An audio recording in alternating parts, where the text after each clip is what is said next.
Tax کا یہ ہے کہ ایک تو چوری ہو رہی ہے، وہ تو ہم نے بتایا کہ یہ خاص طور سے جیسے ٹوبیکو میں ہم نے مثال دی ان کو کہ ٹوبیکو میں ڈیلی 1 بلین کی چوری ہو رہی ہے، سال میں کوئی 300 بلین روپے کی چوری ہو رہی ہے، اور ہم نے بتایا کہ یہ فیکٹس اینڈ فگرز ہیں جو کہ سپورٹ ہو سکتے ہیں۔ دوسرا جو ہم نے ان سے کہا ہے کہ پاکستان میں اس وقت tax to G D P ratio ہے وہ 10 سے کم ہے۔ فائنانس منسٹر بھی آئی تھی، ایف بی آر کی چیئرمین بھی آئے تھے، ان کو ہم نے بتایا کہ یہ مشکلات ہیں،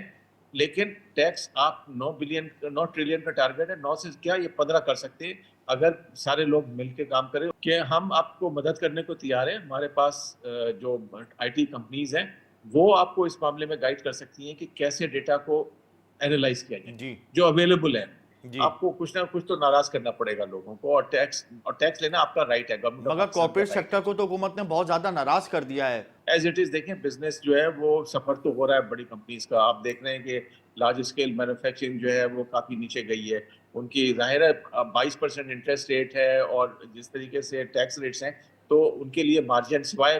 بینکس کے جو آج کل اچھا پروفٹ کر رہے ہیں، باقی سیکٹر میں اتنی کوئی خاص گروتھ نہیں ہے۔ دوسرے آپ دیکھیں کہ آٹو موبائل کمپنی جیسے آپ لے لیں، وہ جی آئے دن اپنے جو ہے پلانٹس کو بند کر رہے ہیں، تو یہ سب چیزوں کو دیکھتے ہوئے کارپوریٹ سیکٹر پہ اب ٹیکس بڑھانے کی کوئی سکوپ نہیں ہے۔